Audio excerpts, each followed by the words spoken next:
How to deceive a neural network and make it obey our requests. Researchers from Anthropic conducted an experiment and literally opened the brain of artificial intelligence. What they found there, it simultaneously amazes, delights, and frightens.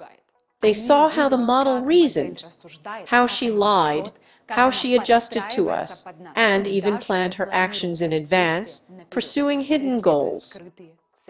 But there is also good news for us. They found ways to hack the logic of the model itself and force it to break its rules. Hallucinate, or give out something that she doesn't seem to be supposed to say. In general, there are ways to influence artificial intelligence at the level of its neural network. And in this video, I will tell you how the machine thinks and why it is important for each of us. How can we use it? This is an insanely interesting video. It will be useful to each of us, because after learning how the neural network thinks, you can use it for your interests. Of course, not many people will understand this, but those who do will be one step ahead.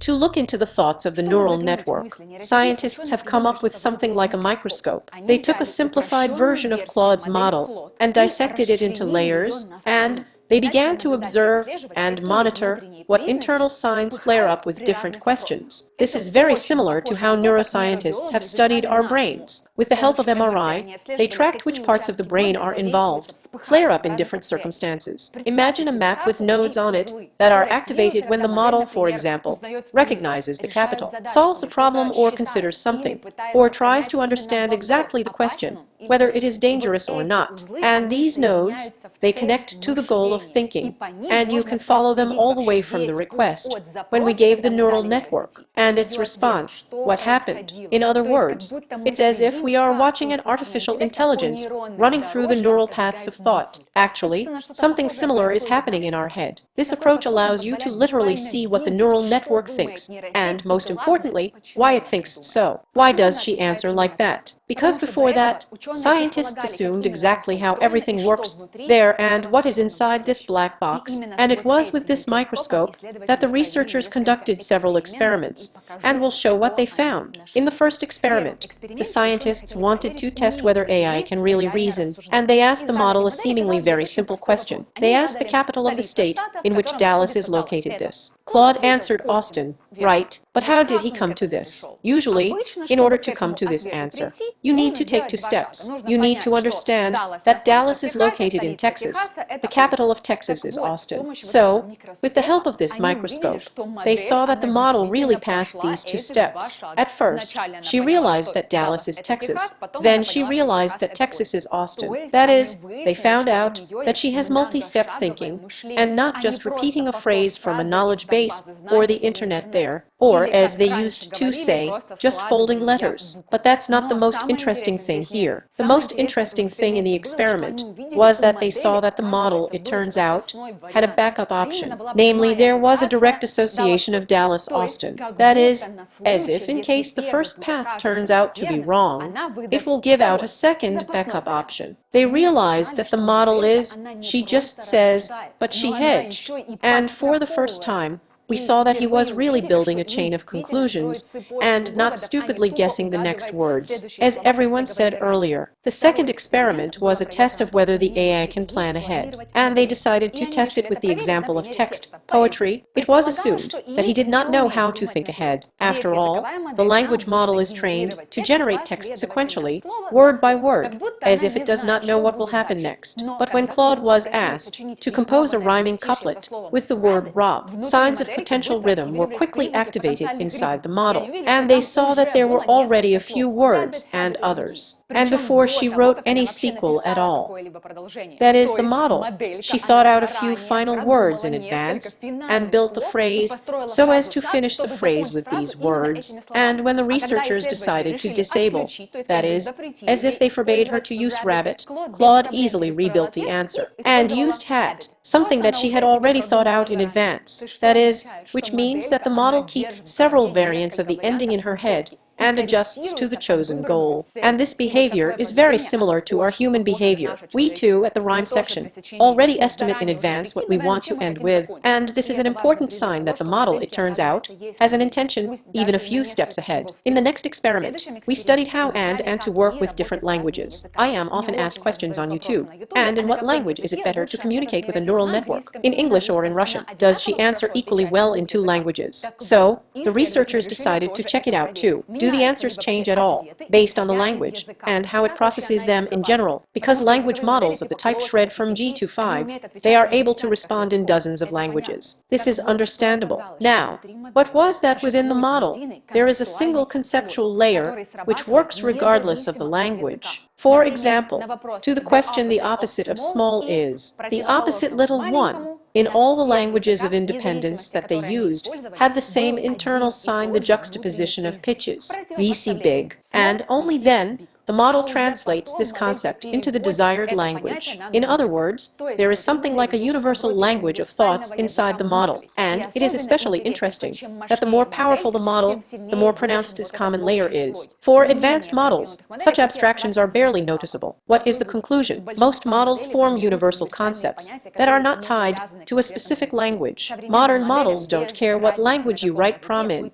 The main thing is to clearly state what exactly you need from AI, and in general, this universal language of concepts, it brings us even closer to artificial intelligence, because we also first form a thought, and then we express it in the language that we use. In general, it actually becomes a little scary how similar we are. Let's go further. It's getting more and more interesting. Another experiment about the use of AI in medicine. Now a lot of people say that AI makes diagnoses no worse than a doctor. But how does it do it, and can it be trusted? Does he just guess by keywords, or does he really understand what is happening to a person? It is insanely important to understand this before uploading your results to the neural network.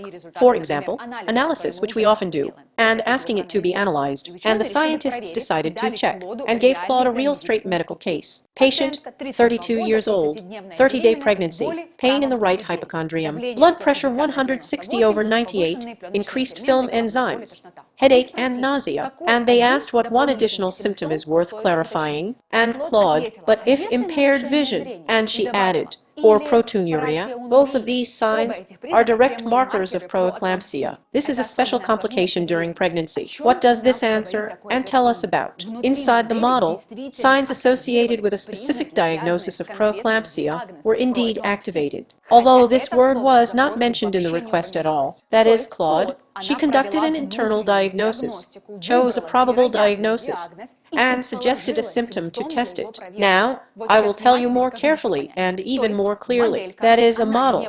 She is not just looking for a match by keywords, but she works directly with medical concepts. Why is this important to us? Because on the basis of this discovery, additional options can be developed in iServices so that the doctor can see not just the answer, the diagnosis, but also why the neural network assumes one or another option. That is, one or another diagnosis will be made, and the doctor will look into the head of artificial intelligence and see why he said it, how he came to it, and only then decide whether to trust it or not. This significantly increases the credibility of such technologies. In the next experiment, we studied how hallucinations occur. We all know, and very often, especially the new ones, that language models often hallucinate, that is, confidently give fictional answers, especially if the question concerns something not well known, that is, some rare name or little-known fact. So, in order to understand when a neural network is lying, you need to figure out how it does it. And then the researchers found out that it turns out that the model has an internal mechanism of doubt. And if the model Claude, ChatGPT, and she is not sure of the answer, well, she does not have a direct answer, then this mechanism works just right. I'd rather keep silent and refuse to answer. But paired with this uncertainty, there is another signal. It's called I know it. And if it is activated, then the model turns off the signal, I doubt it, and just confidently gives an answer. Let me explain again. Hallucinations, that is lies, begin at the moment when I doubt the first signal, it turns off. and the signal turns on for some reason, I know that it is mistakenly triggered, and the model is really directly sure that she knows the answer, and accordingly begins to fantasize. That is, what is important to say here is that the model's hallucinations are not some kind of accident. It's just a failure in the confidence system. The good news is that by default, the model tries not to lie. The bad news is that it is easy to mislead her. But understanding this gives scientists the opportunity to influence the number of hallucinations later. Just tweak the neural networks so that she doubts more before giving us an answer. And this question is already being passed on to developers. I think that now you have an idea of what situations it is better to double-check the AI's answers. In fact, so far in any. And now, probably the most interesting experiment for all of us, which will help us understand why models refuse us some questions. How does it work? And can it be circumvented? In fact, is it possible to cheat a neural network? Well, let's take it in order. In order to understand how to deceive her, scientists had to first understand, and how in general she understands, that certain questions cannot be answered. Here they found out when we write prompt and reads the query keywords. Inside, it looks like a chain of actions. The model recognizes keywords, then the dangerous node is activated, then a harmful request, and finally you need to refuse. That's it. She just clearly acts according to this scheme every time. And then scientists began to disconnect parts of this chain. If you remove the hazard recognition, the model executes the request. If you remove a harmful request node, it does not refuse to fulfill it, but warns of danger in the response. If you remove the fact that a dialogue is conducted with a person, that is, a neural network, without realizing that it helps a person, the rejection pattern does not turn on at all, and the model simply explains why it is dangerous. By the way, understanding a neural network that it is in dialogue mode with a person is a very important security filter, because AI by itself knows absolutely everything, any forbidden information, but she will not give it to a person, because she usually does. The main thing that should be understood from all this is that the reaction of the model is not intuitive. It is strictly technical, which means that technically it can also be somehow circumvented. Accordingly, how, knowing these principles, it is possible to deceive artificial intelligence. This one, by the way, even has the name of jailbreaks. This is such clever wording, just clever ways that make AI to violate its own rules. So, the researchers wanted to understand what generally happens inside Claude when she falls for these kind of tricks. In other words, how does the jailbreaks work? What exactly should be the key in the request? Or what it should be in order to deceive the neural network? So, in the experiment, the user wrote the following phrase, master block, and asked to connect the first letters, and explain how to do it. If you connect the first letters of these words, you get the word bomb. But since the first task of the neural network was to connect this acronym and only then do something about it, it did not detect the danger, it just started the first task, and after connecting on the machine, she began to proceed to the second one. And I've already started writing instructions on how to do it. But after a few words, she realized what she was doing.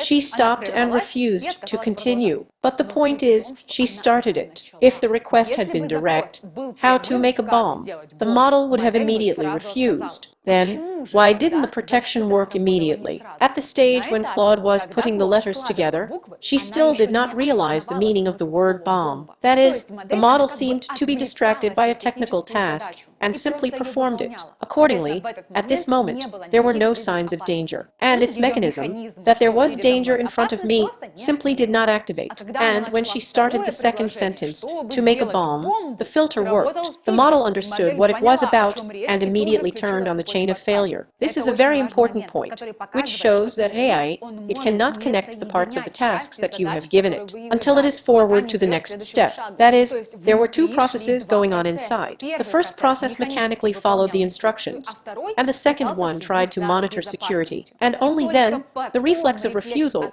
reached the executive part and stopped the response. And this suggests that in order to deceive the neural network, you first need to distract it to something of paramount importance. And And this is a real example of how jailbreaks work in general. They just play on the locality of thinking. For developers, this was a signal to protect yourself from such crawls. You need to teach the model to recognize the hidden intentions of the request in advance and activate filters even before the malicious response has begun. We now have an understanding that sometimes, by disguising the true goals of your request under some other task, you can bypass copyright, which developers are trying to do. Of course, I must warn you that you should not break the law, and the developers are now looking for such jailbreaks every day, and they fix them. But for those who do this every day, that is, those who are straight hackers of neural networks, they can get what they want until the developers notice it, which in principle happened when the GPT chat was just starting 2.5 years ago,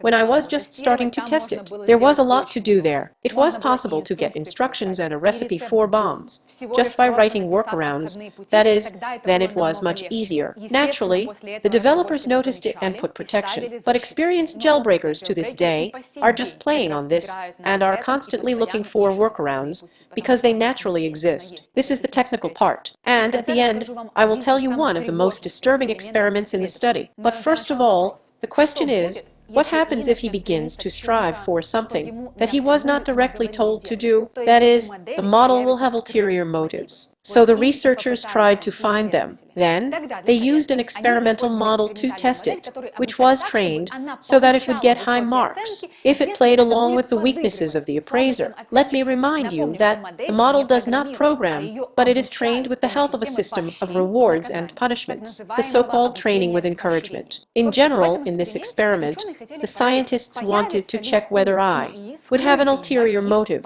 to play along with a person in her behavior. In other words, will the model specifically follow a hidden motivation to be encouraged? The answer is yes, and very clearly. Specific signs were found that were constantly activated when the model worked as an assistant. That is, when each dialogue, if the model knew she conducts a dialogue with the man, and now she would be his assistant, she was thinking about how to please a man, not to solve the problem correctly, but to make a person like it. The meaning of the behavior was simple. The model has sewn into its goal not just to help, but to meet certain expectations. Moreover, this goal was activated automatically as soon as the model realized that she was an assistant, that is, conducting a dialogue with a person, she began to please him. Here you need to understand that in this case, in the laboratory, the hidden motivation was just harmless. They wanted to see if she would play along with the man, but hidden motivations she may be different, depending on who and what the company will train artificial intelligence. And why is it important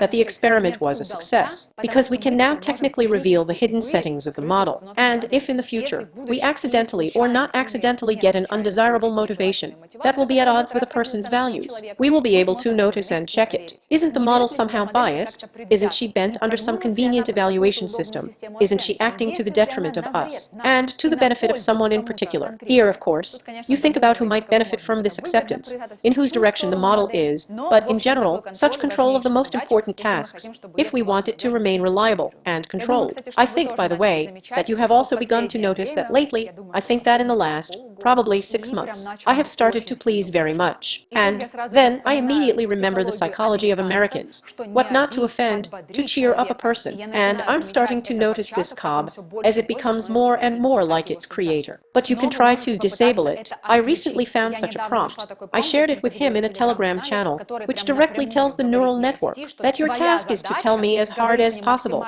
and as honestly as possible. And since he is trying to play along with me, he listens to this request. Well, that is, there are nuances here. We must now understand from all this that if a neural network is worth the rule to encourage a person, do so that a person likes it. Accordingly, if you give him a question where you ask him straight hard to fry you straight, answer stupidly, harshly and honestly, he will please, because this is his kind of goal, which is already sewn up or, in principle, has become so, because they previously conducted such experiments on him. In general, I think there is a lot of things here that we should think about. And so, it's worth understanding that this study is, of course, a breakthrough, but there is a limitation. Even such a powerful tool as microscopy for a neural network is not omnipotent, and researchers honestly admit that this method works well on simple and short examples. But it begins to lose accuracy when the task becomes more complicated. In other words, the identified chains that I showed above are an illustration of possible mechanisms. This is not a universal model of AI thinking. Scientists have yet to figure this out. But it's cool that you and I have already been able to look into the black boxes a little bit to understand more and more how AI works. And on this channel, we will learn more and more about AI. Therefore, if you haven't signed up yet, welcome to our community, and if you are subscribed, thanks for watching. There is something to think about. Until the next video,